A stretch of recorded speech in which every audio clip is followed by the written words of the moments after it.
The power of knowledge is real. Sit tight. If you enjoy these, subscribe, set up the notification. These are coming in hot.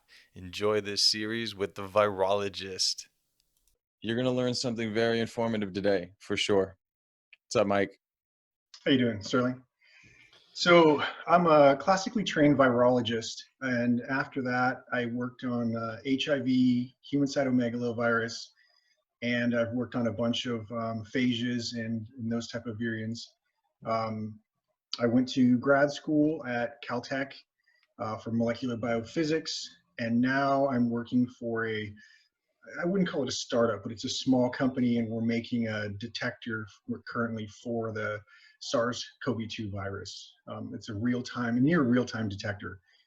I guess the biggest thing is, what is a virus exactly, and what does it do to us? Okay, so that's a really good question. It's also a very difficult question because there are so many types of viruses out there. Their structures span so many different kind of shapes and infectious pathways.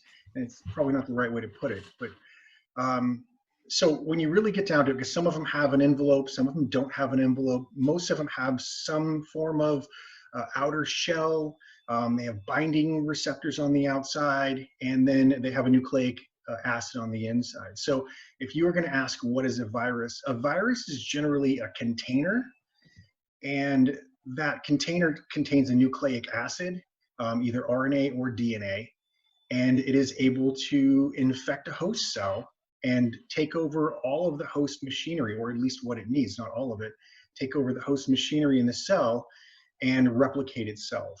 And these things are incredibly efficient. They can take one human cell and turn them into virus factories that can make 10,000 virion particles that then they release into the bloodstream or back into the respiratory tract of the host, where they can then go and infect other people and infect other cells. In this COVID-19, the corona SARS, or whatever you want to call it, do you know what this does to us? They say it's an upper respiratory infection. Is that due to the virus itself infecting us and causing this upper respiratory infection, or is this kind of like a catalyst to stimulate other infections to enact inside of us? Hmm. So just to get the naming straight, so we're on the same page, nCoV was the first name of the virus when it was still in Wuhan. And then the WHO changed it to be SARS-CoV-2, because it is a SARS virus. And then, but the disease it causes in you is called COVID-19. So the first one was in COVID-19, and then it became SARS-CoV-2, and the disease is COVID-19. Just to start that out with. So when I'm saying SARS-CoV-2, I'm actually talking about the virus itself. When I'm saying COVID-19, I'm actually talking about the disease. What it does to you? Oh, it's some of the best literature out there right now is on what it actually does to humans, because they're autopsies and dissections of humans. They're the clinical results from China, and there's the least amount of speculation in a lot of those papers. To start with, the virus it infects your upper respiratory tract, your throat, your mouth, the upper part, and then it goes through a serotypic change where then it migrates down into your lungs. And um, there's other pathways that some people have observed, but they're not well proven yet, and that is through your gastrointestinal system, where you actually consume the virus and swallow it, and it goes down into your stomach, and then that's why you get excreted particles in your feces. Also, by swallowing all the virions that are kind of rupturing out of your throat, you're swallowing a lot of those, which And leads those to the and those myth. can infect you, or what about your stomach acid? How's that? There are some papers that say that those that you can harvest live, not live, because as we said earlier, viruses aren't really alive. They're more like a packaging particle. They're just a package.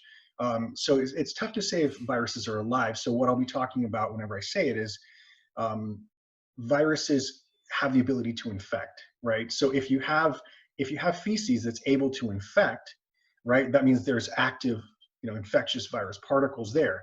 And there are some papers saying that, then there's other papers that saying there aren't. You got to remember, we're in kind of a fog of war situation right now where there's so much information coming out, oftentimes contradictory because it's non-peer reviewed.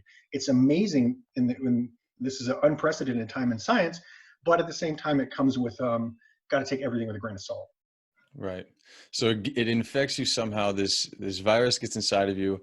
The envelope attaches to, Mhm. or the envelope attaches to some cell. In this case, it needs your. Correct me if I'm wrong. It needs a specific cell inside your lungs. It attaches to this and then just injects it with its DNA material, and then from there, it just kind of. It's almost like it lays eggs inside your cell, and then it just what breeds these viruses and explodes, and then it just gets everywhere. That's not too far off. It's a pretty good way to do it. So what it has is the virion particle has a spike protein. It's called the S spike protein, right? And that's my finger sticking up here. And what that does is that is a receptor for the host cell. And only certain cells in your body have the receptor that binds to, and one of the receptors is called ACE2. And I'll get into that in one second.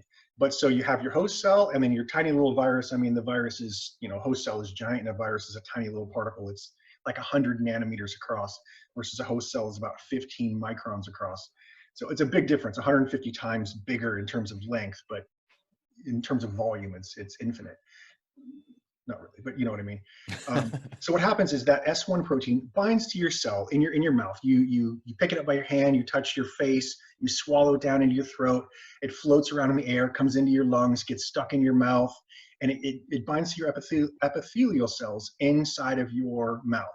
And so the receptor binds, and then there's this event where and these are enveloped viruses, which means they have this outer fatty layer right underneath the S1 protein.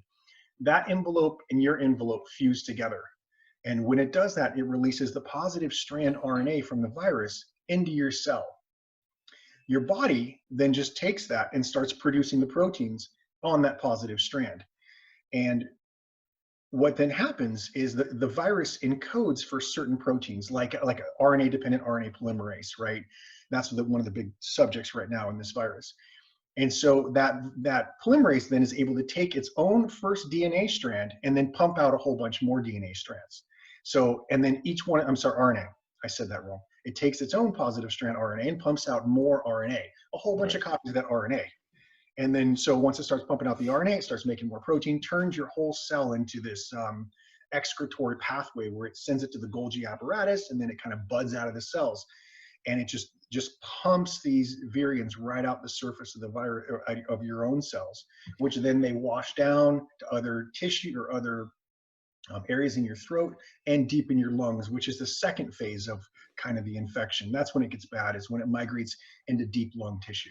So it's And already replicating itself in your throat mhm, before it enters your lungs. yes, So yes. this theory of someone sent me an article about drinking water. You can wash it, just drink every 15 minutes, drink a couple cups of water and wash this thing down.